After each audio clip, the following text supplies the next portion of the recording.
زبور 83۔ چاروں طرف حملہ آوری کے وقت دعا۔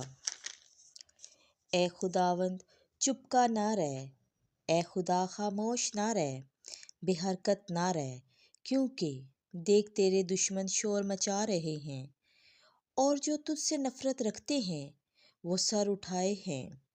وہ تیری امت کے خلاف فریب سے منصوبے باندھتے ہیں اور تیرے بچائے ہوں کے خلاف مشورہ کرتے ہیں۔ وہ کہتے ہیں کہ آؤ ہم انہیں مٹا دیں تاکہ یہ امت ہی نہ رہے اور بعد ازاں اسرائیل کا نام و نشان نہ رہے۔ ہاں، وہ یک دل ہو کر مشورہ کرتے ہیں اور تیرے خلاف عہد باندھتے ہیں۔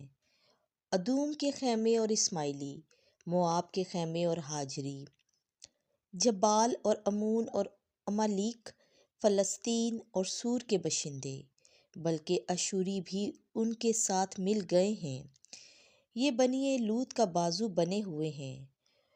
تو ان کے ساتھ وہی سلوک کر جو مدیان سے کیا تھا، یا سیسرا سے، یا وادی کیشون پر، یا بین سے، جو عین دور کے پاس ہلاک ہوئے اور زمین کے لیے کھاد بن گئے۔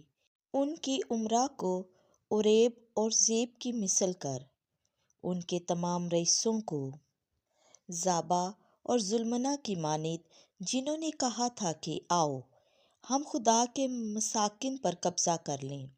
اے میرے خدا، انہیں بھگولے میں پتوں کی طرح کر اور ہوا کے سامنے بھس کی مانند، جس طرح آگ جنگل کو جلاتی ہے اور جس طرح شعلہ پہاڑوں کو جھلس دیتا ہے، اسی طرح تو اپنے طوفان سے ان کا تعاقب کر اور اپنی تند ہوا سے انہیں پریشان کر، ان کے چہروں کو شرمندگی سے بھر دے، تاکہ اے خداوند وہ تیرے نام کے طالب ہو جائیں۔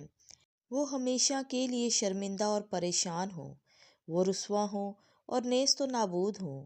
وہ جانیں کہ تو جس کا نام ہی خداوند ہے، تمام روئے زمین پر اکیلا معتال ہے۔